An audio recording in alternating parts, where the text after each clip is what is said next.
Notre Père Céleste, c'est vraiment un grand privilège que tu nous as accordé de vivre un jour de plus de ce côté-ci de l'éternité pour nous rassembler ici ce soir, dans la présence du Saint-Esprit, des anges de Dieu et de cette assemblée, pour prêcher l'évangile de Jésus-Christ, ton bien-aimé Fils ressuscité.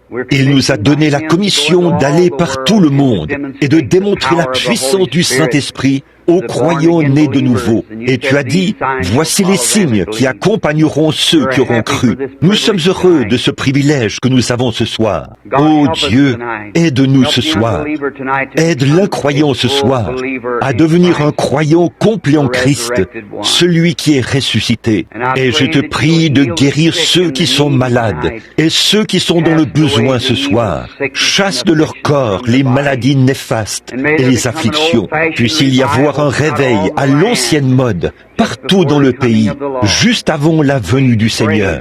Nous prononçons cette prière au nom de Jésus. Amen. Il est tout aussi réel qu'il l'était au commencement, donc il est toujours le diable. Maintenant, je veux lire un passage de l'Écriture dans le livre de l'Exode, où Dieu a commissionné Moïse, un grand serviteur et libérateur, le type de Christ, un législateur et un sacrificateur. Voici, j'envoie un ange devant toi pour te protéger en chemin et pour te faire arriver au lieu que j'ai préparé.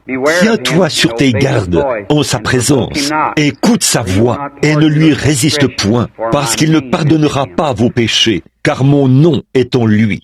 Mais si tu écoutes sa voix, et si tu fais tout ce que je t'ordonnerai, je serai l'ennemi de tes ennemis et l'adversaire de tes adversaires. Car voici, j'envoie mon ange devant toi.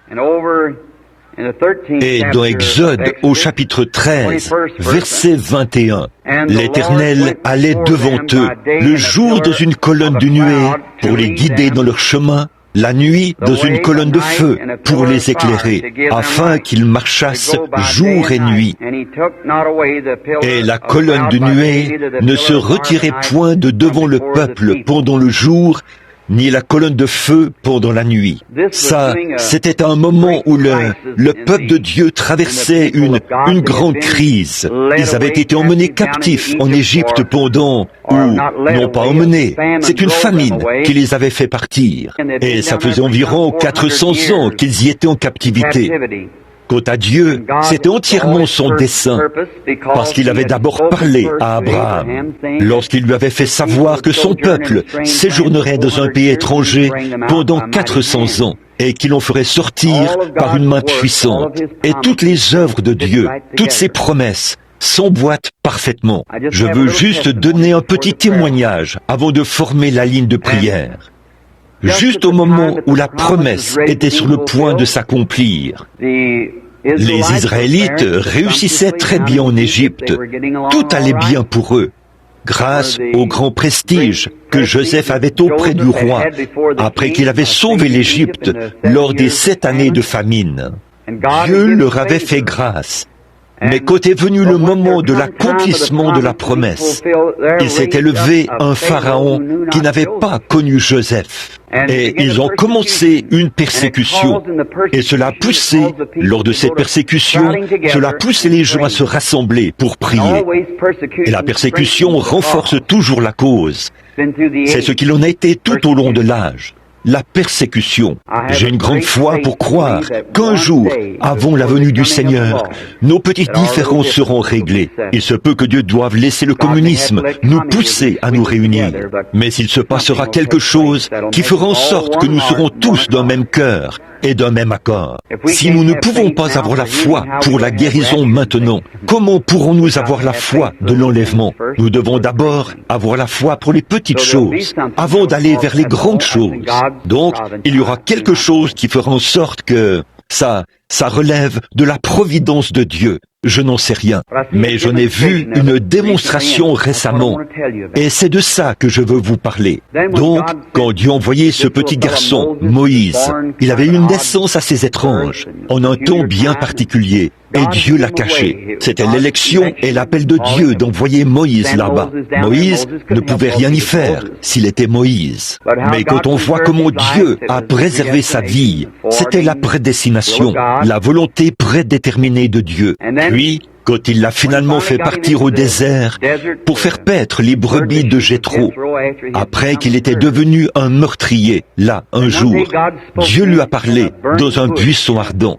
Donc, Dieu lui a dit d'ôter ses souliers, car la terre sur laquelle il se tenait était sainte. Et la manière dont Dieu a conduit cette Église dans le naturel est un type parfait de la manière dont il l'a conduit dans le spirituel aujourd'hui. Il a fait sortir Israël, la naturelle, par des signes, des prodiges et des miracles. Il est en train de faire sortir la spirituelle en ce jour-ci, par des signes, des prodiges, des miracles. Dieu a toujours, ces choses ont toujours accompagné Dieu, parce que Dieu est surnaturel. Il est un créateur, et tout son, rien ne lui est impossible. Et lorsqu'un homme naît de nouveau de l'Esprit de Dieu, il devient un descendant ou un fils de Dieu. Et là, il a le même genre de pensée que Dieu. La pensée qui était en Christ est en nous. Et nous croyons à l'invisible, au miracle, et vraiment à tout. Voyez? Et là, nous avons le Saint-Esprit qui vient à nous et qui nous parle de ces choses. Voilà le but entier de ces réunions, chers amis chrétiens. Elles ne sont faites dans aucun autre but devant Dieu, si ce n'est de stimuler votre foi en Dieu, au point où vous pouvez croire en lui pour le salut de votre âme et pour la guérison de votre corps. Il y a quelques semaines, le président de la Southern Baptist Convention m'a fait une remarque. C'est un groupe de gens dont je suis membre. Il a dit, « Frère Branham, d'après ce que nous avons appris, la seule chose qu'il y a au sujet de vos réunions, c'est que vous consacrez une si grande partie du temps à la guérison divine, et pas assez aux âmes. Ils veulent parrainer une série de réunions à Louisville, dans le Kentucky, la Southern Baptist Convention, 70 églises baptistes à Louisville. » Eh bien, j'ai dit, « Monsieur, vous ne comprenez pas. La partie consacrée à la guérison divine dans mon programme, c'est juste l'appât sur l'hameçon. On ne montre pas l'hameçon au poisson, on lui montre l'appât. Vous voyez? J'ai dit, ces gens, une fois qu'ils voient ce que Dieu est, alors l'évangile les attrape. Vous voyez? Ça, c'est pour les âmes. Il a dit, avez-vous déjà eu des convertis? J'ai dit, au cours des 7 dernières années, j'ai eu un peu plus de 350 000 convertis, rien que dans mes réunions, sans compter ceux qu'ont fait d'autres qui sont sortis. Il en était un peu bouche bée. Il a dit, où sont allés tous ces convertis? J'ai dit, à l'église de leur choix. J'ai dit, il a dit, eh bien, ce sont les pentecôtistes qui récupèrent la plupart de ces gens. J'ai dit, c'est vrai, car les pentecôtistes croient cela. Les pentecôtistes viennent, et les pentecôtistes suivent le chemin. J'ai dit, c'est vrai, vous ne croyez pas cela, donc vous restez à l'écart de cela. Et vous n'en bénéficiez pas.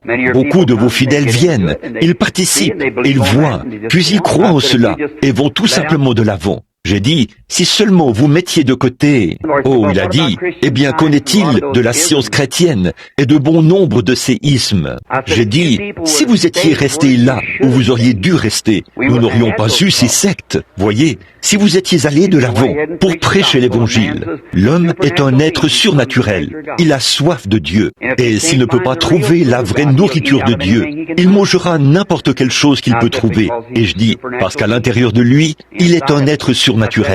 J'ai dit, c'est pour ça qu'il fabrique des automobiles et qu'il fait des inventions. Il est presque capable de créer, parce qu'il est fait à l'image de Dieu. Alors, c'était réglé. Alors, ce soir, Dieu est toujours Dieu. Et là, quand Dieu a fait sortir les enfants d'Israël, il a fait descendre un ange. Dieu a toujours utilisé les anges dans son œuvre. Il n'y a jamais eu de cas où un ange de Dieu a été adoré, puisqu'il ne le tolérerait pas. Un véritable ange de Dieu ne tolère pas qu'on l'adore. Mais Dieu a eu des anges dans chaque dispensation. Récemment, un homme qui fait partie d'une bonne église du plein évangile m'a dit, « Frère Branham, a-t-il dit, vous parlez tout le temps d'un ange qui vous visite. J'ai lu vos livres et tout. un ange. Il a dit, fiston, ça, c'est une erreur. J'ai dit, monsieur, ça ne l'est pas. Il a dit, Dieu ne conduit aucune église aujourd'hui par des anges. Il a dit, là-bas, dans l'Ancien Testament, Daniel et les prophètes, ceux-là avaient des anges. Mais c'est le Saint-Esprit qui conduit l'église en ce dernier jour. J'ai dit, c'est vrai, mais il y a quand même des anges. Il a dit, pas dans la doctrine du Nouveau Testament, frère Branham. J'ai dit, oh frère, bien sûr que si. J'ai dit, croyez-vous que la Vierge Marie était dans le Nouveau Testament lorsque l'ange Gabriel, là-bas, il a dit, mais ça, c'était avant la venue du Saint-Esprit. J'ai dit, dans ce cas, croyez-vous que Philippe avait le Saint-Esprit? Il a dit, oui. J'ai dit, qui lui a dit, là-bas en Samarie, d'aller dans le désert de Gaza pour rencontrer l'eunuque éthiopien? Était-ce le Saint-Esprit ou l'ange du Seigneur? C'était l'ange du Seigneur, pas le Saint-Esprit. J'ai aussi dit, croyez-vous que Saint Paul avait le Saint-Esprit? Il a dit, certainement. Vous croyez que Pierre avait le Saint-Esprit? Il a dit, certainement. J'ai dit, dans ce cas, lorsque Pierre était en prison et qu'il y avait eu une réunion de prière chez Jean-Marc, qui est-ce qui a traversé les barreaux sous forme de lumière et a brillé sur lui? L'ange du Seigneur. Qui était-ce dans le cas de Paul, après 14 jours et 14 nuits sans lune, ni étoile, ni rien pour orienter, et que tout espoir pour eux d'être sauvés de cette tempête était complètement perdu? Et que Paul est descendu dans la cale, et qu'au bout d'un moment il est ressorti et a dit, prenez courage, car l'ange de Dieu, dont je suis le serviteur, m'est apparu et m'a dit, Paul, ne crains point, il faut que tu comparaisses devant César. Et voici, Dieu a donné tout. Il a dit, c'est pourquoi, frère, j'ai confiance en Dieu qu'il en sera comme il m'a été montré. Dans l'île de Patmos, Jean, tout le monde sait que Jean le bien-aimé avait reçu le baptême du Saint-Esprit. Et le livre de l'Apocalypse en entier a été révélé à Jean par un ange. Et Jean s'est prosterné pour adorer cet ange, un être distinct de Jésus-Christ. Et il a dit, moi Jésus, j'ai envoyé mon ange pour attester ces choses qui doivent arriver bientôt. Pas vrai? Oh oui, chrétiens. Les anges de Dieu sont des esprits qui exercent un ministère, qui sont envoyés de la présence de Dieu. Mais maintenant, comme le thème de mes réunions, Jésus-Christ le même hier, aujourd'hui et éternellement, lorsque Moïse s'est avancé là, ce feu ardent qui était dans le buisson, Dieu lui a parlé, a dit, voici, j'envoie mon ange devant toi pour te protéger en chemin et pour te faire arriver au lieu que j'ai préparé. Tiens-toi sur tes gardes en sa présence. Ne lui résiste point, parce qu'il ne pardonnera pas vos péchés, car mon nom est en lui. Bon, tout le monde sait que la colonne de feu qui conduisait les enfants d'Israël était l'ange de l'Alliance. N'est-ce pas vrai? Vous qui lisez la Bible. Et c'était Jésus-Christ. Moïse a regardé les richesses de Christ comme étant plus grandes que les richesses de l'Égypte. L'opprobre de Christ plutôt, comme étant plus grande que les trésors de l'Égypte. C'était Jésus-Christ. Il était dans une colonne de feu. C'était le même ange qui était dans le buisson ardent. Cette même colonne de feu. Et au fil des années, il était cet ange qui sert de guide. Il est le même hier, aujourd'hui et éternellement. Maintenant, presque tout le monde ici a entendu l'histoire de ma vie.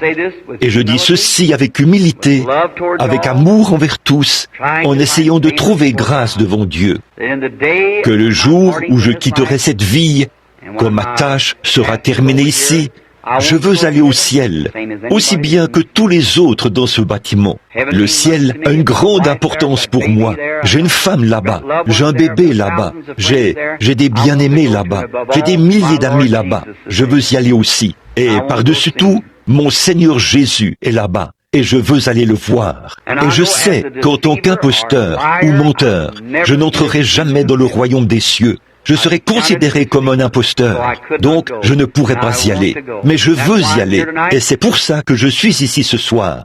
Bien qu'on me critique au sujet de ma prédication et de mon enseignement, je peux prouver ces choses par la Bible, et Dieu les confirme par des signes et des prodiges qui les accompagnent. Et si Dieu dit qu'il en est ainsi, alors personne n'a plus le droit d'en douter. Dieu a parlé. Dernièrement, à Houston, au Texas. Et maintenant, juste un instant, quelques instants plus tôt, aussi vite que possible, je veux vous raconter ce qui s'est passé. Je tenais une réunion à Houston, au Texas, dans une salle qui pouvait accueillir environ, je pense qu'il y avait environ 8000 personnes à cette réunion. Et dans il se peut qu'il y ait ici des gens qui étaient à cette réunion. Et à cette réunion, il y avait un membre du clergé de la ville qui avait dit, Monsieur Best, du Temple Baptiste. Il avait écrit un article dans le journal où il disait que j'étais un imposteur religieux et que je devrais être chassé de la ville et que c'est lui-même qui devrait le faire. Eh bien, là, ça ne ressemble pas vraiment à un serviteur de Christ, ça. Mais, quoi qu'il en soit, cet homme est jeune et il a beaucoup à apprendre, comme moi et comme nous tous. Alors, Monsieur Bosworth, combien connaissent Fred Bosworth? Presque vous tous. C'était lui, l'organisateur de la réunion. Et il a dit, il est venu me voir, il a dit, écoute frère Branham, n'est-ce pas honteux? Il a dit, mets-le au défi. Eh bien, j'ai dit, frère Bosworth, personne n'arrive jamais à quelque chose en se disputant. L'évangile ne doit pas faire l'objet de disputes. Il doit être vécu et cru. Voyez? Alors j'ai dit, pourquoi perdre du temps avec un critiqueur, alors qu'il y en a des milliers qui se meurent, et pour qui on doit prier? Voyez? Et il a dit, bon, d'accord. Et le lendemain, un autre grand article a paru dans le Houston Chronicle. Et on y disait, une annonce payée, bien sûr, et on y disait que ça montrait que j'avais peur de dire, de défendre ce que j'enseignais, qu'à la lumière de la Bible, je ne pouvais pas soutenir ce que j'enseignais, et cela montrait que je refusais de relever son défi, parce que j'en avais peur. Eh bien, voilà frère Bosworth, qui est revenu à l'hôtel, et m'a de nouveau mis l'article sous les yeux. Voilà frère Branham, tu vois ce que je veux dire? Regarde, il a dit, tu devrais faire quelque chose. J'ai dit, frère Bosworth, s'ils sont aveugles et qu'ils conduisent des aveugles, ne tomberont-ils pas tous dans la fosse? J'ai dit, laissez-les aller, voyez, et j'ai dit, cela ne servirait à rien. Il a dit, mais frère Branham, pour défendre le principe de ce que nous soutenons devant les gens, nous devons le faire. J'ai dit, je ne me dispute avec personne. Voyez, j'ai dit, ce sera juste une dispute. Il a dit, frère Branham, laisse-moi y aller. Eh bien, j'ai pensé au vieux Caleb. Quand j'ai pensé à lui qui se tenait là, âgé d'environ 75 ans, il a dit, laisse-moi y aller. J'ai dit, non, frère Bosworth, pas si c'est pour vous disputer. Il a dit, frère Branham, je te promets que je ne me disputerai pas du tout. Il a dit, mais cet homme n'a pas le moindre passage de l'écriture. Il a dit, je vais le prouver devant les gens. Et il a dit, les journalistes attendent en bas. Bien sûr, on garde le lieu où je reste, parce que parce que je prie toute la journée. Je m'attends au Seigneur. Alors, quelques instants plus tard, il a dit, frère Branham, ne vas-tu pas me laisser y aller? J'ai dit, frère Bosworth, je ne veux pas que vous fassiez cela, mais j'ai dit, si vous me promettez de ne pas vous disputer, vous pouvez y aller. Il a dit, je te le promets. Et il est allé en bas. Eh bien, le lendemain, vous savez bien que les journaux sont capables d'écrire tout et n'importe quoi. Des ecclésiastiques vont se prendre aux cheveux, vous savez, dans un débat. Et ils ont loué un grand stade, le stade Sam Houston. Et des milliers de gens s'y sont entassés. Bon, parmi les gens du plein évangile, il y a des disputes au sujet de différentes choses. L'un croit qu'il y aura un millénium, l'autre dit qu'il n'y en aura pas. L'un dit qu'il viendra d'une manière et l'autre d'une autre manière. Et ils se séparent. L'un baptise d'une manière et l'autre d'une autre manière. Et ils se disputent à ce sujet. C'est exactement comme nous tous. C'est pareil dans toutes les autres églises. Mais frères, voici pourquoi je crois qu'il y aura un rassemblement. Ces gens ne se préoccupaient pas de savoir s'ils montaient un chameau à une bosse, à 2 bosses ou à 3 bosses, ou peu importe ce qu'ils croyaient. Il y avait là une seule chose en cause, c'était la doctrine de la guérison divine. Et des milliers de gens sont venus de partout et ont rempli ce grand stade au complet. Ce soir-là, M. Bosworth s'est levé. Il a dit, j'ai promis qu'il n'y aurait pas de dispute. Et des milliers de gens étaient entassés là. Vous pouvez en voir la photo dans votre livre. Et il a dit, je ne suis pas d'avis qu'on doive se disputer, mais j'ai ici, dans mes notes, 600 passages de l'Écriture qui prouvent que l'attitude actuelle de Christ envers les gens aujourd'hui est tout à fait la même qu'elle a toujours été. Et si le docteur Best peut prendre l'un de ces passages de l'Écriture et réfuter cela par la Bible, nous n'aurons pas de débat. Je vais simplement m'asseoir et dire que j'ai tort. C'était toute une déclaration, là. Il a dit, « Dr. Best, à vous la parole. » Et il a dit, « Je m'occuperai de ça quand je monterai sur l'estrade. » Alors, M. Bosworth a dit, « Eh bien, Dr. Best, je vais vous poser une question, et si vous me répondez simplement par oui ou par non, cela réglera la question. Et nous allons laisser Frère Branham s'avancer pour prier pour les malades. » Et il a dit, « Me répondrez-vous » Et il a dit, « Écoutons ce que vous avez à dire. » Il a dit, « Est-ce que les noms de Jéhovah en rapport avec la rédemption s'appliquaient à Jésus? Oui ou non? » C'était réglé. Ah oui. Eh bien, s'il répondait par oui, alors il est Jéhovah Rapha, tout comme il est Jéhovah Jireh. Et s'il n'est pas Jéhovah Jireh, il n'est pas le Sauveur, il n'était pas le Seigneur. Et là, il vous faut attendre un autre Sauveur. Et s'il est Jéhovah Jireh, il est Jéhovah Rapha, et tous les noms en rapport avec la rédemption lui appartiennent. Parce que c'est lui qui est la rédemption de Dieu pour la race humaine. Et il est le même hier, aujourd'hui et éternellement. Donc, c'était terminé. Eh bien, il a dit, « Dr. Best, je suis vraiment surpris que vous ne puissiez pas répondre à l'une de mes questions les plus faibles. » Alors, il n'arrêtait pas de dire, « Attendez que je monte sur l'estrade. » Frère Bosworth a dit, « Très bien, je vais sacrifier mon temps de parole pour que vous puissiez monter ici. » Et donc, quand cet homme est monté sur l'estrade et que les modérateurs lui ont donné la parole, il a prêché un très bon sermon campbellite. J'ai été bercé dans un berceau baptiste. Je sais ce qu'est la doctrine baptiste. Il a prêché qu'après cette immortalité, quand cette mortalité aura revêtu l'immortalité, ce sera ça, la guérison divine. Bien sûr, ça, nous le croyons tous. Mais qu'en est-il de ceci? Si nous n'avons pas le gage de notre salut, la bénédiction que nous avons dans notre cœur, le baptême du Saint-Esprit, c'est le gage, ou la compte. Et s'il n'y a pas de guérison divine, il n'y a pas de résurrection du corps. Alors, il n'y a pas de gage de cela. Donc nous avons maintenant le gage de notre salut. Alors, au bout d'un moment, il n'arrêtait pas de dire, et les modérateurs l'ont rappelé à l'ordre. Il n'a pas répondu à une seule question, ni rien. Il s'est vraiment mis en colère. Il s'est retourné et a giflé un autre prédicateur. Et quand il a fait ça, et il avait engagé les studios Douglas de Houston pour qu'ils viennent prendre 6 photos de lui de format 20 x 25 sur papier glacé. Bon, voici la remarque. Il a dit, « Je vais écorcher ce vieil homme, lui arracher la peau et l'accrocher, sa peau, sur la porte de mon bureau, y frotter du sel, et ce sera un mémorial de la guérison divine. » Ça a l'air d'un chrétien, ça, n'est-ce pas? Donc, c'est ce qu'il a dit à propos de frère Bosworth. Mais l'écorchement s'est fait dans le sens inverse. Eh bien, là, quand il a dit, personne ne croit à ça, si ce n'est une bande de fanatiques, une bande d'exaltés. Et Raymond T. Richer, je ne sais pas si vous le connaissez ou pas. Beaucoup d'entre vous le connaissent. Il a dit au modérateur, puis-je dire un mot? Il a dit, oui, il a dit, vous, les membres du clergé baptiste qui êtes ici, est-ce la Southern Baptist Convention qui a envoyé cet homme ici? Oui ou non? Personne ne voulait dire un mot. Il y avait là 30 000 personnes assises. Il a dit, est-ce vous qui l'avez envoyé? Alors, un porte-parole s'est levé et a dit, il est venu de son propre chef. Eh bien, a-t-il dit, là, c'est différent. Monsieur Best a dit, les baptistes ne croient pas à de telles absurdités. Il a dit, ce n'est rien d'autre qu'une bande d'exaltés. Frère Bosworth a dit, un instant, il a dit, bon, pendant ces 2 semaines que frère Branham a passé ici, s'il y en a ici qui peuvent présenter une attestation qu'ils ont été guéris par Dieu depuis que frère Branham est ici, et peuvent prouver qu'ils sont guéris, et qu'ils sont des membres en règle de ces églises baptistes, voulez-vous vous lever? 300 personnes se sont levées. Qu'en est-il d'eux?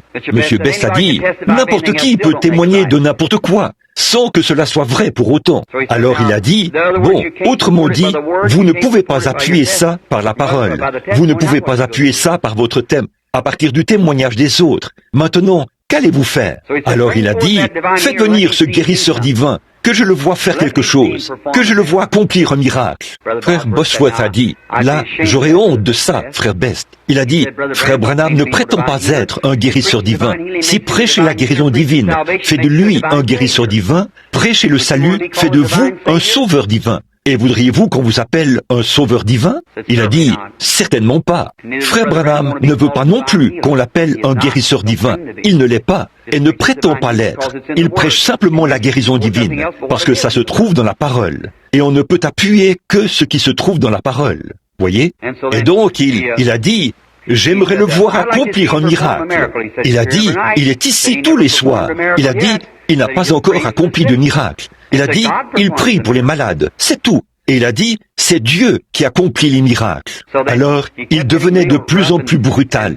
Et au bout d'un moment, ils ont commencé à laisser partir les gens. Et frère Bosworth a dit, Or, mon frère m'avait dit j'avais d'abord dit que je n'irais pas à la réunion. Mais ma femme et moi, et mon frère, et 3 ou 4 policiers, j'avais remonté mon manteau, et j'étais monté m'asseoir au balcon 30. J'observais, et je regardais ces photographes. Il avait d'abord mis son doigt sous le nez de frère Bosworth, et avait demandé au photographe de prendre sa photo, comme ça. Puis, comme ceci, le doigt pointé vers lui, et il prenait sa photo. 6 photos. Et il a pris les 6 photos. Et là, il y avait beaucoup de journalistes présents. En fait, on ne permet pas de prendre des photos comme vous le voyez ici, dans la réunion, à cause de l'aspect commercial lié aux photos. Alors, M. Bosworth a dit, bon, je sais que frère Branham est ici, à la réunion. S'il veut venir terminer la réunion, c'est très bien. Il a dit, mais frère Best, a-t-il dit, je n'ai jamais entendu frère Branham déclarer, a-t-il dit, de telles choses. Et il a dit, ces livres sont traduits dans de très nombreuses langues du monde. Et monsieur, je ne l'ai jamais entendu dire qu'il était un guérisseur. Et il a dit, mais s'il veut venir terminer la réunion, il est le bienvenu. Il a dit, je sais qu'il est quelque part dans le bâtiment, mais personne n'avait vu où j'étais, vous savez. J'étais tout en haut. Alors il a dit, mais s'il ne le veut pas, il n'a pas à le faire. Mon frère a dit, là, reste tranquille. J'ai dit, eh bien, je suis tranquille. Alors, pendant que je me tenais là, ou que j'étais assis là plutôt, j'ai entendu quelque chose faire. Et alors que j'ai regardé, quelque chose a dit, lève-toi. Et je me suis levé. Mon frère a dit, assieds-toi. Ma femme a dit, pas maintenant. Voyez?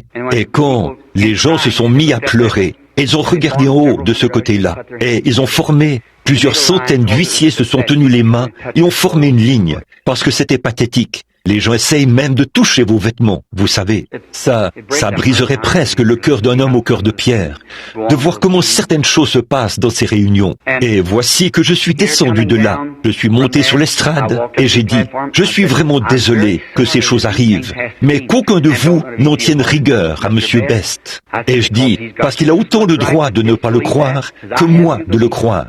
C'est pour ça que nous sommes des Américains. C'est pour ça que la Cour, que nous nous battons pour que l'Amérique reste ce qu'elle est, que chaque homme ait droit à sa propre opinion. J'ai dit, la seule chose, c'est que je ne pense pas qu'il était sincère quand il a dit qu'il avait pitié de ces gens. Il y a ici des gens qui étaient mourants la semaine dernière et qui sont en bonne santé maintenant. Même les médecins l'ont attesté. Et il y en a qui sont étendus là, qui se meurent sans espoir. Les médecins les ont déjà abandonnés et ils essaient de les priver de la seule chose qui leur reste qui va les guérir. J'ai dit, en toute sincérité, je ne peux pas croire que ce soit sincère. J'ai dit, quoi qu'il en soit, c'est qu'il croit ce qu'il veut. J'ai dit, mais quand il m'a dit, viens accomplir un miracle, ça m'a rappelé la fois où on a frappé le maître sur la tête et on a dit, prophétise si tu es prophète et fais ces choses. J'ai dit, Dieu ne fait pas des choses comme ça. Mais j'ai dit, je ne dis que la vérité. J'ai dit, quand je suis né dans une petite cabane, d'après ce qu'a dit ma mère, et je la crois, une lumière, une colonne de feu est entrée, et c'est tenu là où je me trouvais quand je suis né. J'avais environ 5 minutes. J'ai dit, tout au long de ma vie, cette lumière m'a dit des choses qui allaient arriver. J'ai fui cela, et tout. Et même beaucoup de mes amis dans le ministère m'ont dit de ne rien avoir à faire avec cela. Et un soir, il est venu à moi sous la forme d'un ange, et il m'a parlé. Il m'a dit, va prier pour les malades, et a dit que ces choses allaient se produire. Et il s'est reporté à l'écriture pour appuyer cela. et a dit que c'était l'Esprit de Christ. Et j'ai dit, si je dis la vérité, Dieu rendra témoignage de la vérité. Et tout le monde sait que Dieu ne rendra jamais témoignage d'un mensonge. J'ai dit, il ne rendra témoignage que de la vérité. Et si je dis la vérité, Dieu en rendra témoignage. Et s'il ne rend pas témoignage, alors ce n'est pas la vérité. J'ai dit, mais et à peu près à ce moment-là, le voilà qui est venu. Il est descendu sur cet auditoire de milliers de personnes. Et le même homme, Monsieur Kipperman, qui avait écrit un article épouvantable la veille dans le journal, où il me traitait d'hypnotiseur, parce que le goitre avait quitté la gorge d'une femme. Il disait que j'avais hypnotisé par hypnose. Je ne comprends pas. Le jeune homme était catholique et il s'était avancé en courant, ce monsieur Kipperman. Et quand il a vu cela, il a pris la photo. Rien que pour voir cela. J'ai dit, là, je n'aurais pas besoin de parler. Il a parlé lui-même. Alors, je me suis tourné et je suis parti. Et monsieur Kipperman et les autres, sur le chemin du retour au studio, ils ont parlé. Eh bien, qu'en penses-tu? Monsieur Kipperman a dit, je ne sais pas. Et Monsieur Ayer a dit, eh bien, comme il était catholique, il a dit, je crois que de telles choses existent, mais cela ne peut se faire que par l'Église catholique. Et il a dit, ce jeune homme, comme il est irlandais, a-t-il dit, peut-être que les siens avant lui étaient catholiques. Il a dit, peut-être que c'est le cas, et si ça l'est, il finira par revenir à l'Église catholique. Et il causait. Puis, ils sont allés là-bas. Alors, ils ont dit, eh bien, il leur fallait tirer ces photos de Monsieur Best pour le lendemain, parce qu'ils voulaient ces photos. Alors, ils ont simplement mis cela dans l'acide. Ils se sont assis là et ont fumé une cigarette. L'un d'eux est monté à l'étage pour prendre quelque chose. Et je crois qu'il s'est allongé sur un lit de camp et s'est endormi. Quant à l'autre, il est allé dans la chambre noire pour sortir les négatifs de l'acide. Et lorsqu'il a sorti le premier de Monsieur Bott, où ce ministre avait pointé son doigt vers le visage de ce vieil homme saint, c'était négatif. Et il n'y avait rien sur le suivant, puis sur le suivant. Il n'y avait absolument rien sur tous les 6. Et lorsqu'il a sorti la photo suivante qu'il avait prise, non seulement ma photo s'y trouvait, mais il y avait aussi l'ange du Seigneur qui se tenait là. Vous voyez? Cet homme a été pris d'une crise cardiaque. Ils sont venus à l'hôtel Rice, mais les 2 hommes qui gardaient la porte ne les ont pas laissés entrer. Ce soir-là, à 23 heures, cela a été expédié par avion à Washington, D.C., pour en obtenir un copyright de l'Association américaine des photographes. Pareilles photos avaient déjà été prises bien des fois, des journaux et tout, mais on refusait de les considérer. Par contre, celle-ci était officielle. Donc, ils ont apporté cela. Et combien ont déjà entendu parler de George J. Lacy? Il est le meilleur spécialiste du FBI pour ce qui est des empreintes digitales et des recherches en Californie à ce moment-là. Et on l'avait fait venir à Houston, au Texas, pour une recherche visant à tirer tout cela au clair. Il a pris l'appareil photo, il a tout pris. Il a pris la pellicule, il a tout pris. Il est allé au stade et tout, pour passer cela au peigne fin et tout. Il a placé cela sous les rayons ultraviolets et tout le reste, pendant 3 jours et 3 nuits sans arrêt. Et dans l'après-midi du 4e jour, il a appelé et a dit, bon, je vais donner l'analyse de ce qu'il en est de la photo. Nous sommes tous allés là-bas. Il y avait là les journaux et tout. J'étais assis très loin derrière. Il y avait là à peu près la moitié du nombre de personnes qu'il y a dans cette allée-ci. Il a dit, il s'est avancé. C'était un homme aux cheveux roux. Il a dit, qui s'appelle le révérend Branham? J'ai dit, c'est moi, monsieur. Il a dit, levez-vous. Je me suis levé. Il a dit, révérend Branham, vous quitterez cette vie comme tous les mortels. J'ai dit, ça, je le sais, monsieur, mais grâce soit rendue à Dieu, je suis prêt pour cette heure-là. Et il a dit, voudriez-vous vous avancer? J'ai dit, oui, monsieur. Il a dit, je vous présente ceci. Il a dit, révérend Branham, j'étais l'un de ceux qui vous critiquent. Il a dit, je disais que c'était de la psychologie, lorsque les gens disaient qu'ils avaient vu cela, cette lumière et cette colonne de feu, et ainsi de suite. Il a dit, je disais que c'était de la psychologie. J'ai entendu dire que d'autres personnes en avaient pris la photo, et je disais que c'était de la psychologie. Il a dit, mais, révérend Branham, l'œil mécanique de cet appareil photo ne captera pas de la psychologie. A-t-il dit, la lumière a frappé l'objectif. Et il a dit, c'est la première fois dans toute l'histoire du monde qu'un être surnaturel a été photographié. Il a dit, le vieil hypocrite, il voulait dire l'incroyant, a dit qu'il n'y a aucune preuve scientifique qu'un être surnaturel existe. Mais a-t-il dit, on ne peut plus dire cela. Il a dit, mais voici une photo scientifique qui prouve qu'un être surnaturel existe. Et une copie de cette photo est accrochée dans la salle des arts religieux à Washington, D.C., réservée à cet endroit-là. La photo est protégée par un droit d'auteur. Le studio en a vendu des milliers de copies. Il m'a présenté le négatif. J'ai dit, monsieur, si mon Seigneur Jésus a eu assez d'estime pour moi, au point de venir se faire photographier à mes côtés, pour la première fois qu'on a pris sa photo dans toute l'histoire du monde, je l'aime trop pour commercialiser sa photo. Voyez, j'ai dit, non monsieur. Il a dit, ça vaut $100 000.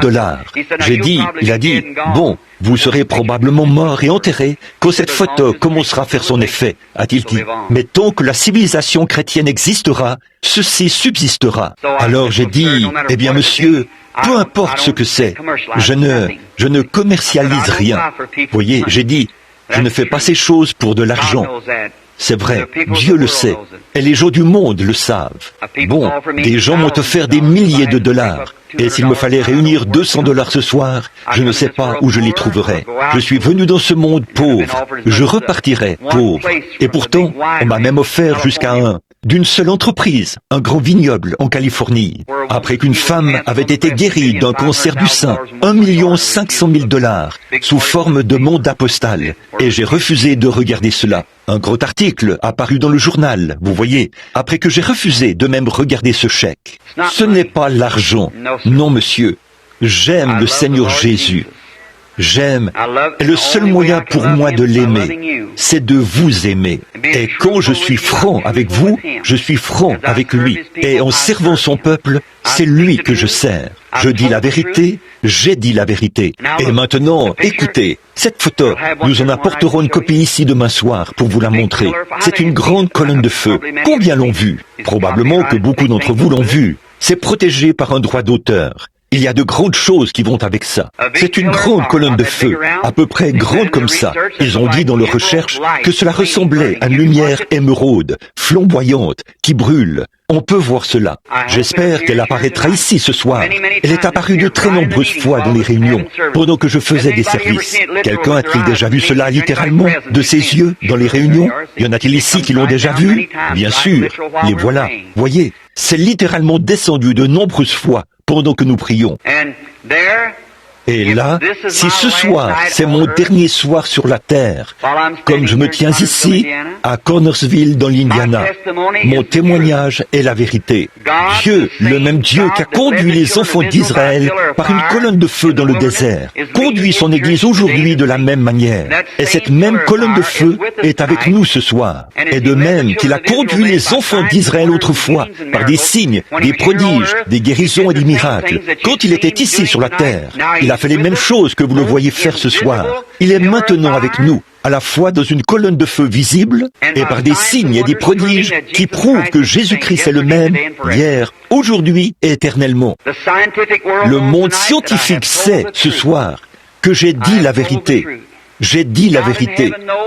Dieu dans le ciel sait que j'ai dit la vérité. Et Dieu a rendu témoignage aux gens que j'ai dit la vérité. Et si ce soir, de cette chair, je rentrais à la maison dans la gloire, mon témoignage serait que j'ai dit la vérité. J'ai été en contact direct et indirect avec des millions et des millions de personnes. 8 ou 10 millions de personnes, partout dans le monde. Des centaines de milliers et des milliers et des milliers de gens ont vu les prodiges et les signes de Dieu dans le domaine surnaturel. Exactement comme Jésus-Christ l'a fait ici sur la terre. Nous avons des gens qui ne croient pas. Ils ne peuvent pas croire. La Bible dit qu'ils sont nés destinés à cette condamnation. Ils ne peuvent pas croire. Mais pour ceux qui croient, Jésus-Christ est le même hier, aujourd'hui et éternellement. Bon, que le Seigneur vous bénisse. Et je dis ceci au nom de notre Seigneur. Que le même Jésus qui a fait sortir les enfants d'Israël du désert, le même Christ qui était l'ange de l'Alliance, pour vous les ministres, le Logos qui est sorti de Dieu. Vous savez de quoi je parle. Très bien. Celui-là même qui les a conduits, c'est celui-là même qui a marché ici sur la terre dans la chair humaine, qui est retourné à Dieu et est revenu sous la forme du Saint-Esprit pour conduire l'Église. Il est le même ce soir. Je suis si reconnaissant d'être représenté avec un groupe de croyants avec lesquels Dieu s'est représenté, avec des signes et des prodiges. Que le Seigneur vous bénisse tous. Maintenant, souvenez-vous, je ne prétends pas guérir les gens, je prie pour les gens. Dieu, par une naissance, non pas par un désir, non, mais par une naissance et par la souveraineté de Dieu, par la prédestination et la sagesse de Dieu. Il a fait de moi un voyant. Je ne peux pas voir ce que je veux. Je vois ce qu'il me montre. Tout ce que je sais, c'est ce qu'il me montre. Et ce qu'il me dit, je le fais. Que le Seigneur vous bénisse. Je prie qu'il soit visible dans la réunion ce soir et qu'il se manifeste à vous tous qui êtes dans le besoin. Premièrement, vous qui avez besoin de lui en tant que sauveur. Peu importe combien vous menez une vie pure.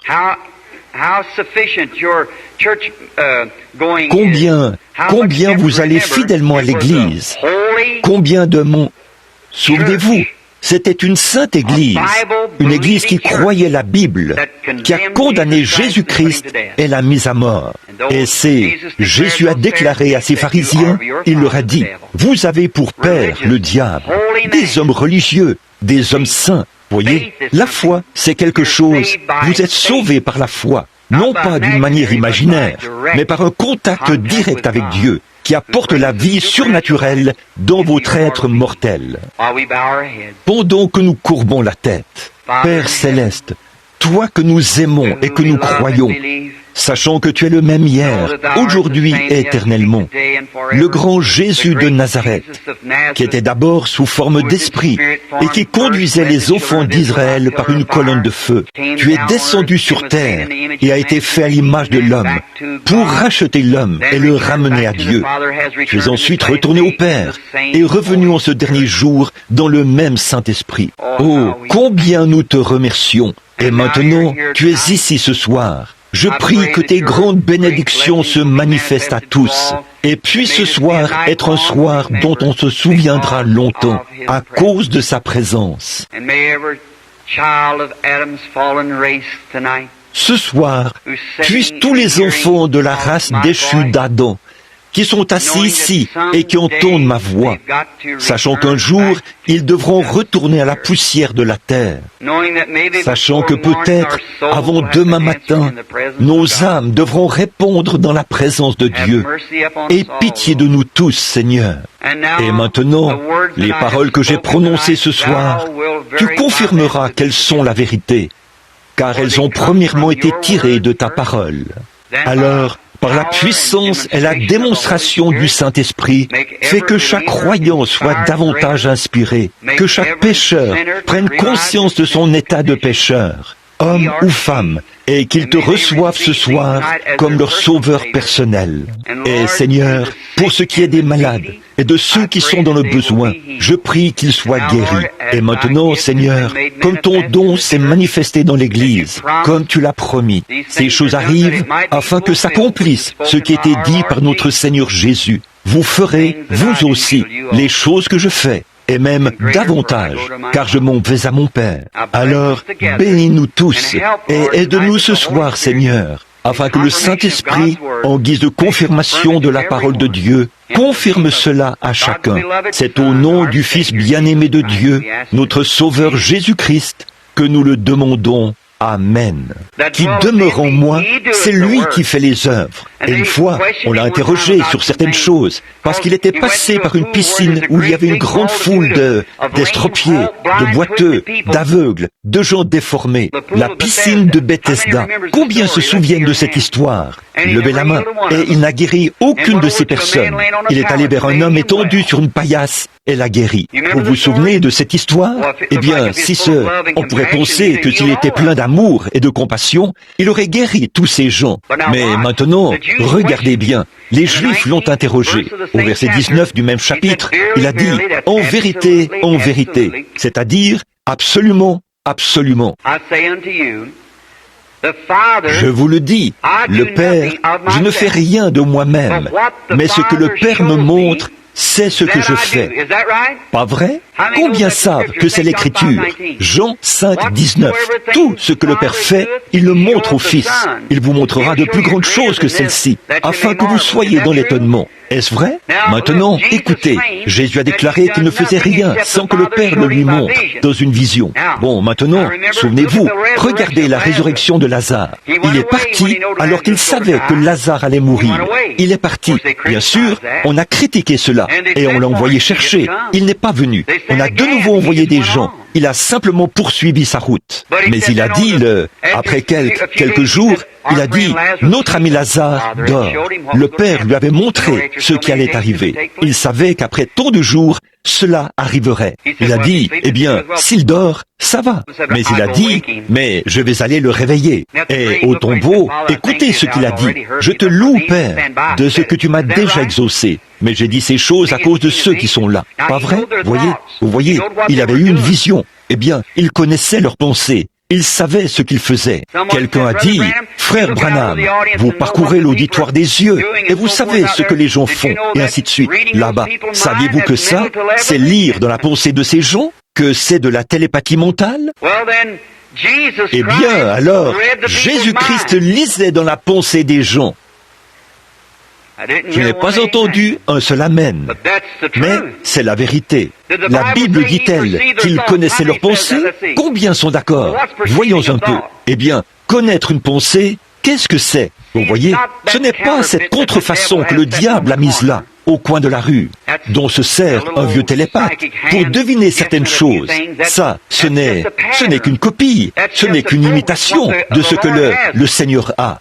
Dieu avait un prophète du nom de Samuel, et la magicienne d'Endor pouvait faire presque la même chose que lui, mais elle n'était pas de Dieu, elle était un démon. Vous voyez, il y a un faux évangile qui est proclamé. Ce n'est qu'une apparence de piété, mais il renie ceux qui ont fait la force. Ce n'est que le faux de ce que Dieu a, du vrai évangile. Vous voyez ce que je veux dire? Il y a toujours un vrai et un faux.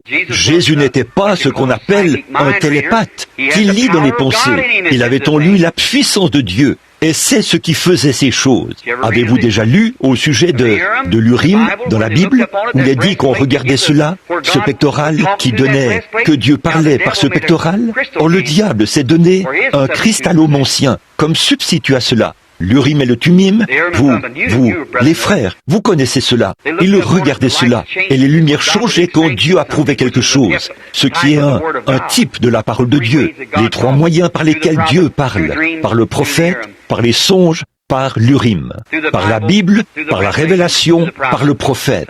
C'est pareil aujourd'hui, voyez. Voici l'Urim, ici. Bon. Et là, si un songe, une vision, ou quoi que ce soit que vous ayez, ne concorde pas avec ceci, ce n'est pas Dieu qui parle. Mais si c'est parfaitement aligné sur ceci, alors c'est Dieu qui parle. Voyez? Donc, Jésus est le même hier, aujourd'hui et éternellement, dans son Église, la même colonne de feu, qui fait les mêmes signes et les mêmes prodiges. Là, que le Seigneur vous bénisse tous. Soyez vraiment en prière maintenant, vraiment en prière. Excusez mon langage, je ne suis pas un orateur. Je prie pour les malades. Très bien. Que le Seigneur soit avec vous tous maintenant. Courbons la tête un instant. Seigneur, sois miséricordieux maintenant et aide-nous ce soir. Puisse ton esprit être proche pour bénir tous les gens. Bénis ceux qui sont dans le besoin partout. Nous te prions maintenant d'envoyer ton ange. Puisse-t-il se tenir tout près? La Bible dit que quand le Saint-Esprit viendrait, il nous révélerait des choses et nous annoncerait les choses à venir. Nous le croyons, Seigneur. Nous croyons. Aussi te demandons-nous maintenant de nous bénir. Puisse-t-il venir confirmer la parole que j'ai prononcée? Là, Père, j'ai rendu témoignage de toi. Maintenant, rends témoignage de moi, Seigneur, que j'ai dit la vérité. Car je le demande au nom de Christ. Amen. Peut-être qu'il y a quelqu'un quelque part ici qui est un incroyant. Permettez-moi de vous demander quelque chose. Soit je changerai mon attitude, soit je m'en irai. Car permettez-moi de vous mettre en garde au nom de notre Seigneur. C'est quelque chose de dangereux. Je pourrais me tenir ici pendant des heures et des heures, à vous faire part des déclarations des officiers et tout, dans toutes les nations, qui montrent qu'ils vont d'une personne à l'autre. C'est vrai, tous ceux qui connaissent la Bible savent que c'est vrai. Ils vont d'une personne à l'autre. Ainsi donc, souvenez-vous, je ne suis pas responsable des critiqueurs. ou de ceux qui ne croient pas. Si, dans quelques jours, il se passe en vous quelque chose et que vous vous retrouvez là avec un cancer ou quelque chose, souvenez-vous simplement de ce que je vous ai dit. Or, si vous êtes un croyant et que vous êtes respectueux, alors j'en serai responsable, vous voyez, parce que je dois l'être devant Dieu, mais pas vis-à-vis d'un critiqueur. Maintenant, nous traitons avec le Saint-Esprit, là. Souvenez-vous, le Dieu du ciel observe cette réunion. Et maintenant, si notre Seigneur venait ici en ce moment, vêtu de ce complet qu'il m'a donné, et qu'il se tenait ici sur cette estrade ce soir, il regarderait cette pauvre vieille femme qui se tient ici. Et bien sûr, il aurait de la compassion pour elle. Je ne sais pas ce qui ne va pas chez cette femme, mais Jésus le sait. Mais Jésus ne pourrait rien faire pour elle, tant que le Père ne lui montre pas quoi faire.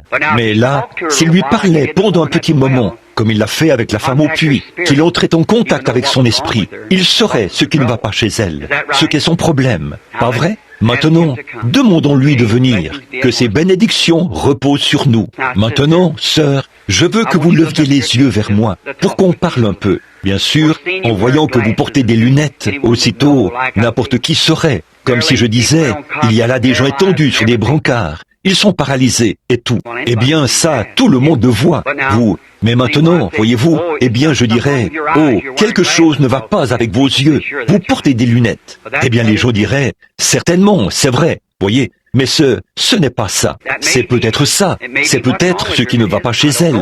Si c'est le cas, je ne sais pas. Mais elle rendra témoignage de la vérité. Si c'est la vérité, je crois que vous serez sincère et honnête, madame, pour rendre témoignage de la vérité. Et nous venons maintenant dans sa présence, tous les deux. Vous, en tant que croyante, vous venez à moi en tant que croyante, afin qu'ensemble, nous nous attendions à ce que Dieu fasse quelque chose ici pour nous, qui m'aiderait à prier pour vous, à avoir la foi pour vous, et que cela vous aiderait, vous aussi, à avoir la foi en Christ. Et peut-être qu'ensemble, nous trouverons grâce aux yeux de Dieu, ce qui nous aiderait en ce temps de besoin. Bon, je crois que nous sommes des inconnus l'un pour l'autre, n'est-ce pas? Oui, c'est vrai, nous ne nous sommes jamais vus auparavant. Eh bien alors, vous êtes simplement l'une des personnes qui ont été appelés ici, sur l'estrade.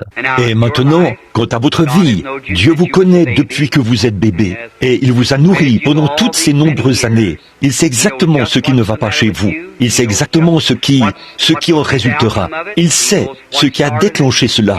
Il sait tout à ce sujet, n'est-ce pas? Eh bien moi, je ne sais rien de tout ça. Et vous savez que je ne sais rien. Non, il n'y a aucun moyen pour moi de le savoir. Mais lui, il le sait. Bon, maintenant, s'il arrivait qu'il vous parle par son serviteur, exactement comme ma voix à travers ceci. Ceci est devenu mon serviteur. Voyez-vous, c'est ce qui transmet ma voix à l'auditoire. Eh bien, tout comme mon corps, tout comme cette ampoule électrique, là, elle est la servante de ce courant électrique. Ce n'est pas l'ampoule qui donne de la lumière, c'est le courant qui entre dans l'ampoule qui donne de la lumière. Voyez? Et c'est comme, eh bien, si quelqu'un appuie sur l'interrupteur, et que les lumières s'éteignent, l'ampoule n'y est pour rien, elle n'y peut rien. Tout ce qu'il faut, c'est l'interrupteur, qui, dans notre cas, je serai l'ampoule qui donne de la lumière sur le sentier de la parole de Dieu. Et elle dit, Jésus est le même hier, aujourd'hui et éternellement. Et une fois, quand il a parlé à une femme, pour prendre un seul exemple, j'imagine qu'il l'a fait à de nombreuses reprises.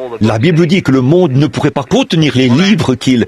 Eh bien alors, il a parlé à une femme. Et je crois, bon, ceci, c'est ma propre opinion de ce qu'il était en train de faire à ce moment-là. Il a dit, apporte-moi à boire. C'était simplement une conversation pour voir pourquoi cette femme était là et pour contacter son esprit. Après lui avoir parlé pendant un petit moment, il lui a dit directement quel était son problème. Pas vrai? Il a dit, ton problème, c'est ceci. Et quand elle a vu ça, elle a dit, je vois que tu es prophète. Elle est allée dans la ville en courant et a dit que le Messie était à la porte. Maintenant, s'il est le même, eh bien, la logique voudrait qu'il fasse les mêmes choses, n'est-ce pas? Son esprit serait le même. Très bien. Maintenant, je l'aime et je le crois. Et j'espère qu'il va nous aider.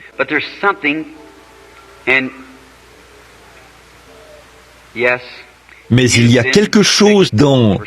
Oui, vous êtes malade depuis un certain temps, et même très malade.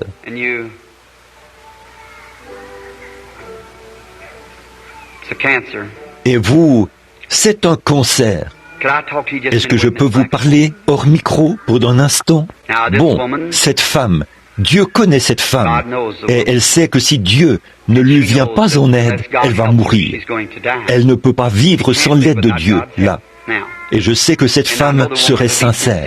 Ce n'est pas qu'elle ait fait quoi que ce soit d'immoral, mais c'est simplement parce qu'il fallait que je lui dise quelque chose hors micro, à cause de l'auditoire mixte. Et il n'y a personne au monde qui ait vu cette chose se produire, à part Dieu lui-même et la femme. Est-ce vrai, madame? C'était donc... Est-ce que c'était la vérité? Voyez?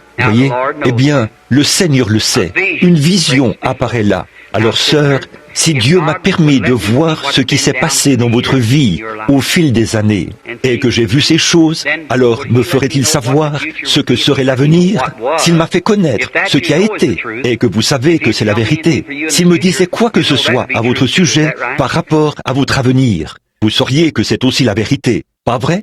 Maintenant, ce n'est pas... Peu importe votre âge, vous voyez, Dieu peut quand même vous guérir et vous rétablir.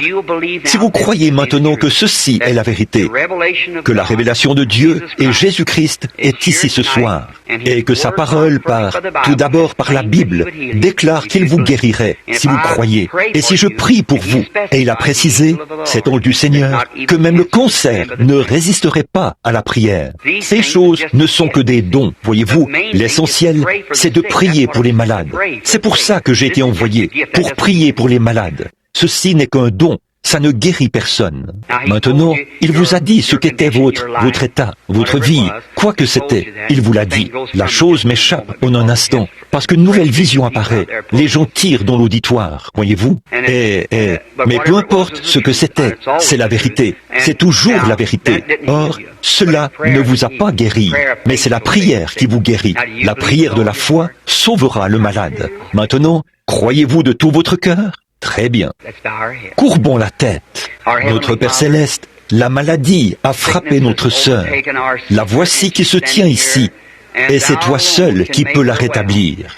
Et maintenant, en tant que ton serviteur, je te soumets toutes choses, et j'implore ta miséricorde pour cette mère âgée. Sois avec elle, ô Dieu. Alors que je pose mes mains sur elle, je demande à cette maladie néfaste, ou à cette affection, ou à cette affliction, peu importe ce qui ne va pas chez elle, de la quitter et de disparaître. Et je fais ceci en commémoration de notre Seigneur Jésus-Christ, qui a dit, ils imposeront les mains aux malades, et les malades seront guéris. Je le demande au nom de Jésus-Christ. Amen. Maintenant, que Dieu vous bénisse, maman. Ne doutez de rien maintenant. Allez simplement en vous réjouissant et en croyant de tout votre cœur. Très bien. Bonsoir. Croyez-vous?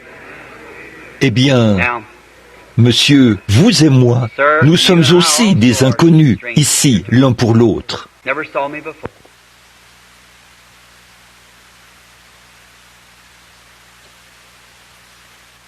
Vous ne m'avez jamais vu auparavant. Alors, croyez-vous? Vous vous rendez compte que vous êtes... Toute personne qui se tient ici tout près, pendant que l'onction est proche, sait qu'il se passe quelque chose. Vous vous rendez compte qu'il y a quelque chose qui agit dans le spirituel. Autrement dit, vous savez qu'en ce moment, vous ressentez un grand sentiment de révérence. Un sentiment qu'il y a quelque chose tout près, quelque part ici. Vous en êtes conscient. Eh bien, c'est l'ange du Seigneur dont je parle, qui donne ce sentiment.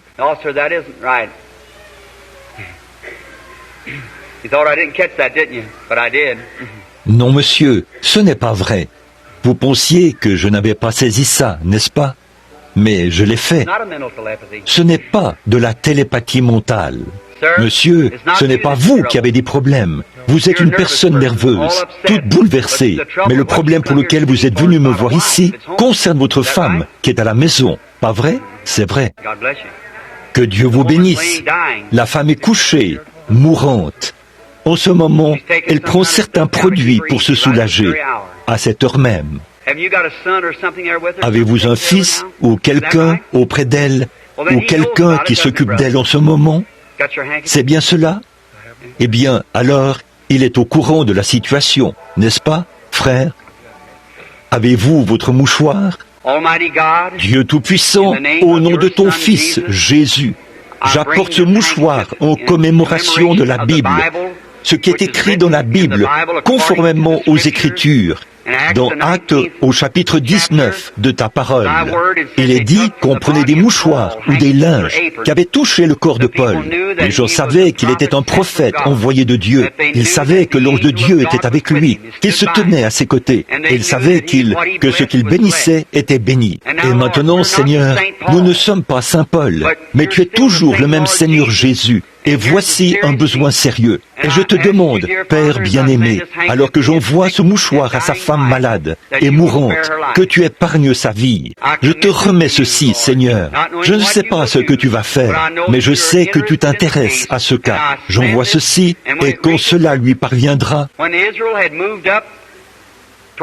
alors qu'Israël s'avançait vers le pays promis, l'ennemi leur a barré la route. Le Jourdain coulait entre les deux. Mais Josué s'est avancé là, et la grande colonne de feu a abaissé les regards, comme l'a dit l'un des écrivains, et a regardé le fleuve avec colère. Le fleuve a pris peur et s'est retiré, et Israël est entré dans le pays promis. Et, ô Dieu, lorsque ce mouchoir sera posé sur cette femme, fais que l'ennemi prenne peur et qu'il se retire. Ô Dieu, abaisse les regards et regarde à travers cette même colonne de feu, et sauve la vie de cette femme. Nous, en tant que tes enfants qui croient, nous te prions de l'accorder au nom de Jésus. Amen. Que Dieu vous bénisse, mon frère. Puissiez-vous lui faire parvenir ceci rapidement, et que la bonne nouvelle suive. Nous prierons. Que Dieu vous bénisse. Maintenant, soyez respectueux et ayez la foi. Ne soyez pas méfiants. Croyez Dieu. Chaque personne ici pourrait être guérie maintenant même. Eh bien, vous êtes guéris. Si seulement vous l'acceptez, cela doit s'accomplir. Croyez Dieu. Bonsoir, monsieur. Nous sommes aussi des inconnus l'un pour l'autre, n'est-ce pas, monsieur? Nous le sommes. Vous avez assisté à une réunion, mais vous n'avez jamais eu l'occasion de me parler, ni rien. Comme ça, ce que je veux dire, c'est qu'à ma connaissance, je ne vous ai jamais vu auparavant. Croyez-vous que je suis son serviteur, que ce que j'ai dit est la vérité? Eh bien, si vous croyez cela, alors Dieu m'a dit ceci, quand cet ange est apparu. Si tu amènes les gens à te croire, et si tu es sincère quand tu pries, voyez, j'ai dit, ils ne me croiront pas. Je suis sans instruction. Il a dit, de même qu'il était donné au prophète Moïse, des signes, une confirmation que sa main était guérie de la lèpre, et qu'un bâton avait été transformé en serpent, puis ce serpent en bâton, a-t-il dit. Il te sera donné un signe. Tu connaîtras les pensées mêmes de leur cœur, et tu leur diras ces choses. Et il a dit, ce qui est le Seigneur Jésus à l'œuvre, prouvons son écriture, voyez-vous, afin qu'ils croient. Maintenant, si nous sommes des inconnus l'un pour l'autre, et que cet homme-ci est un inconnu, si Dieu me révèle l'état de cet homme, ou quoi que ce soit d'autre, eh bien, alors il n'y a plus de place pour le doute, n'est-ce pas? Alors vous croyez que si je priais pour vous, Dieu l'accorderait? Vous croyez? Eh bien, puisse-t-il l'accorder, mon frère? Tout d'abord, je vois que vous vous souciez de quelqu'un d'autre que vous-même. Et je crois que c'est un de vos proches. Je crois que c'est une femme. Elle est sourde, ou quelque chose comme ça. Et elle a quelque chose comme un rhumatisme, ou quelque chose qui ne va pas chez elle. Vous avez un mal. Juste un instant. Je vais vous parler ici maintenant. C'est bien. C'est vrai. Est-ce la vérité? Vous voyez, maintenant Dieu... Oui, ça ne peut être que Dieu. Merci frère. Que le Seigneur vous bénisse. Venez ici un instant. Est-ce que vous croyez maintenant qu'il vous accordera le désir de votre cœur? C'est tout à fait vrai. Grâce soit rendue à Dieu. Notre Père Céleste, je bénis cet homme. Puisse-t-il aller maintenant et recevoir, puisque son cœur et sa foi se sont élevés. Son désir était de venir. De même que Moïse a élevé le serpent d'airain dans le désert, comme un emblème. Ce serpent ne pouvait même pas prier pour les gens, mais il regardait cela et vivait, parce qu'il savait que tu étais dans le programme, qu'il fallait obéir à ce que tu avais dit de faire. Et Père, en considérant ce même mémorial ce soir, j'impose les mains à cet homme, obéissant à ce que tu as dit de faire, et je demande la guérison de son corps et aussi de sa bien-aimée. Au nom de Jésus-Christ, Amen.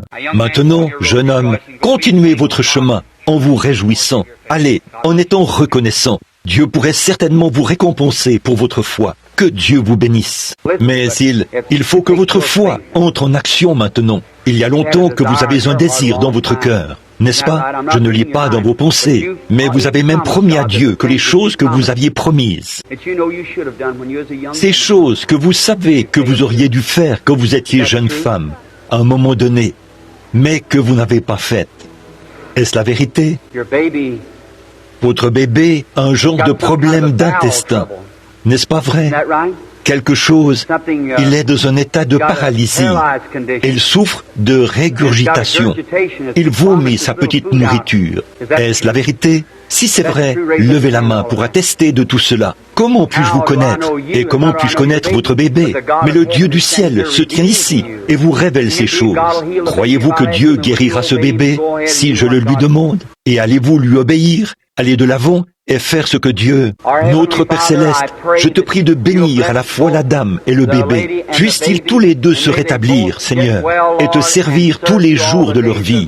Au nom de Jésus-Christ, je demande cette bénédiction. Amen. Que Dieu vous bénisse maintenant. Allez en vous réjouissant. Allez en étant heureuse et en louant Dieu pour sa bonté et sa miséricorde. Disons, grâce soit rendue à Dieu. Maintenant, que tout le monde soit respectueux. Juste, oh, cet homme qui se tient ici est sourd. Cela soit enlevé maintenant. Dieu Tout-Puissant, auteur de la vie, donateur de tout bon don, envoie tes bénédictions sur cet homme. Cet esprit de surdité qui est ici et qui essaie de retenir cet homme. Je te prie, au nom de Jésus, de libérer ses oreilles, afin qu'il puisse entendre l'évangile du Seigneur Jésus-Christ. Toi, esprit de surdité, sors de cet homme, au nom de Jésus-Christ. Je t'adjure de t'en aller. M'entendez-vous, mon frère? M'entendez-vous avec celle-ci? Vous m'entendez? Très bien. Vous pouvez avancer ici, au micro. C'est cette oreille qui était sourde. M'entendez-vous? Dites Amen. J'aime le Seigneur. Vous êtes guéri, mon frère. Vous pouvez continuer votre chemin en vous réjouissant et en étant heureux. Disons, grâce soit rendue à Dieu. Vous croyez que Dieu vous guérira de ce cancer, monsieur? Seigneur Jésus, je te prie de guérir cet homme. Puisse-t-il rentrer chez lui et être en bonne santé. C'est au nom de Jésus-Christ que je le demande. Amen. Que Dieu vous bénisse, frère. Maintenant, continuez votre chemin en vous réjouissant et en remerciant Dieu alors qu'il... Venez, madame. Croyez-vous? Votre problème est dans votre dos, n'est-ce pas? C'est exact. Un rein. Vous croyez que Dieu va vous rétablir? Seigneur Jésus, je bénis cette femme et je te demande de la guérir. C'est au nom de Jésus-Christ que je le demande. Amen. God bless you, sister. Go on your road now rejoicing, being made happy.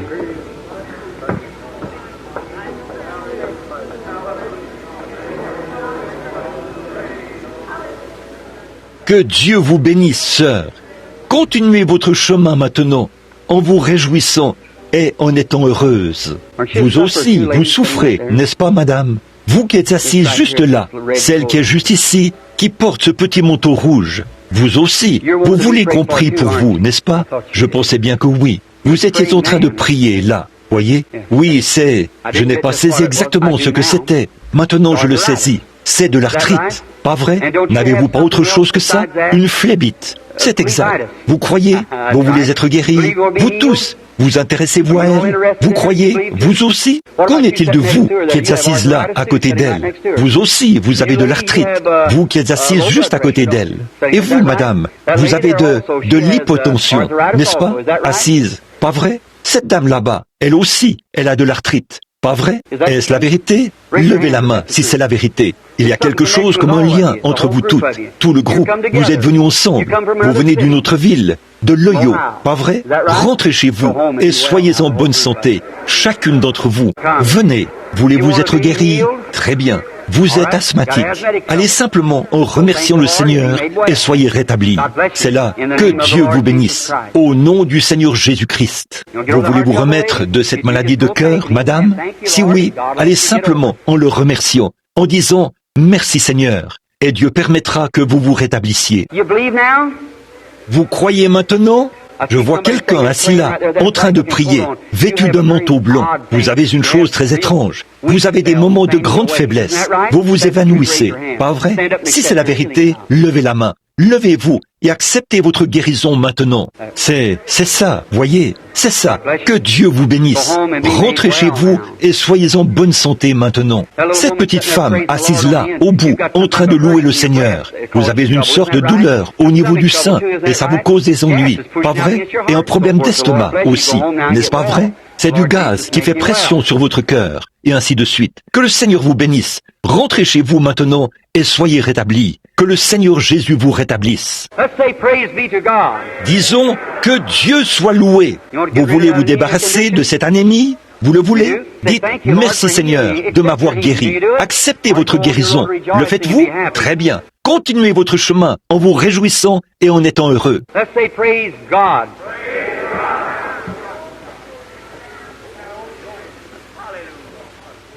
Disons « Gloire à Dieu ». Vous voulez vous remettre de ce problème de vésicule biliaire? Vous le voulez? Alors levez-vous et acceptez votre guérison. Dites simplement « Que Dieu vous bénisse ». C'est très bien. Amen. Ayez foi en Dieu. Très bien. Venez, monsieur. Vous voulez vous remettre de cette maladie de cœur? Continuez simplement votre chemin en vous réjouissant et en disant « Merci Seigneur. C'est comme ça qu'il faut faire. » Croyez de tout votre cœur. Vous voulez vous remettre de cette anémie, là-bas au fond? Vous croyez que Dieu va vous rétablir? Vous? Très bien, monsieur. Alors, levez-vous et acceptez votre guérison. Dites « Merci Seigneur Jésus » et vous pourrez « Que Dieu vous bénisse ». C'est ça. Très bien. Problème cardiaque, tumeur. Oh Dieu, sois miséricordieux. Seigneur Jésus, je te prie de guérir cette femme. Puisse-elle rentrer chez elle et être en bonne santé, par le nom de Jésus. Amen. Que Dieu vous bénisse, sœur. Repartez en vous réjouissant. Très bien. Venez. Mon petit frère, crois-tu que je suis le prophète de Dieu? Tu as le diabète, n'est-ce pas, mon chéri? Tu veux t'en remettre? Si Jésus était ici, il t'imposerait les mains et tu te rétablirais, n'est-ce pas? Alors, au nom de Jésus-Christ, sois guéri, mon chéri. Va, et que le Seigneur te bénisse et te rétablisse. Disons, grâce soit rendue à Dieu. Très bien, madame. Vous voulez vous remettre de cette maladie de cœur, n'est-ce pas, sœur? Vous rétablir? Très bien. Venez. Que le Seigneur Jésus bénisse cette femme. Puisse-elle rentrer chez elle et être en bonne santé. C'est au nom de Jésus-Christ que je le demande. Amen. Très bien. Vous croyez maintenant, sœur? Vous croyez que Dieu vous rétablira? Père, je te prie de la guérir et de la rétablir. Au nom de Jésus-Christ. Amen. Que Dieu vous bénisse, sœur. Continuez votre chemin. Regardez, savez-vous quel était votre problème? La tuberculose. Vous voyez, vous êtes mal en point. Mais Dieu vous rétablira si vous croyez cela.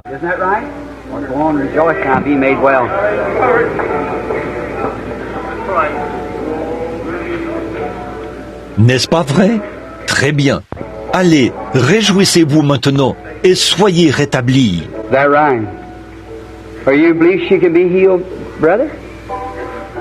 Pas vrai?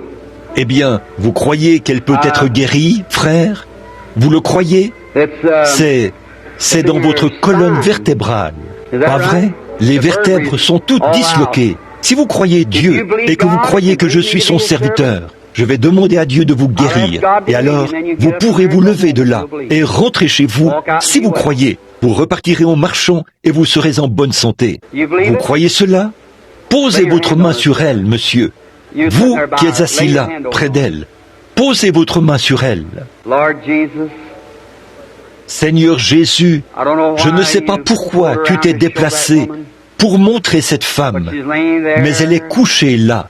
Ça fait des années qu'elle est couchée comme ça, mais tu peux la rétablir. Je te prie, ô Dieu, de la guérir et de la rétablir. Maintenant, abaisse les regards sur cette scène, et je te prie, en tant que ton serviteur, de guérir cette femme et de la rétablir. Puisse-t-elle se lever, rentrer chez elle, se remettre de ceci, être de nouveau une femme en bonne santé, bien portante, pour rendre gloire à Dieu, conscient que rien d'autre ne peut l'aider, si ce n'est Dieu maintenant même. Je demande sa guérison au nom de Christ.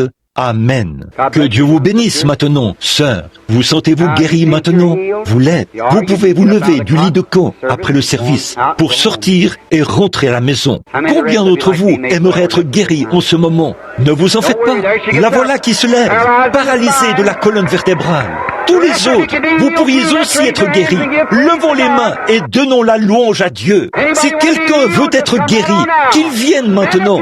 Levez-vous et acceptez votre guérison. Seigneur Jésus, je te prie de les rétablir tous. Puissent-ils repartir d'ici ce soir? Seigneur, être guéris ce soir, alors que ton esprit agit ici et les rétablit. C'est au nom de Jésus-Christ que je le demande. Amen.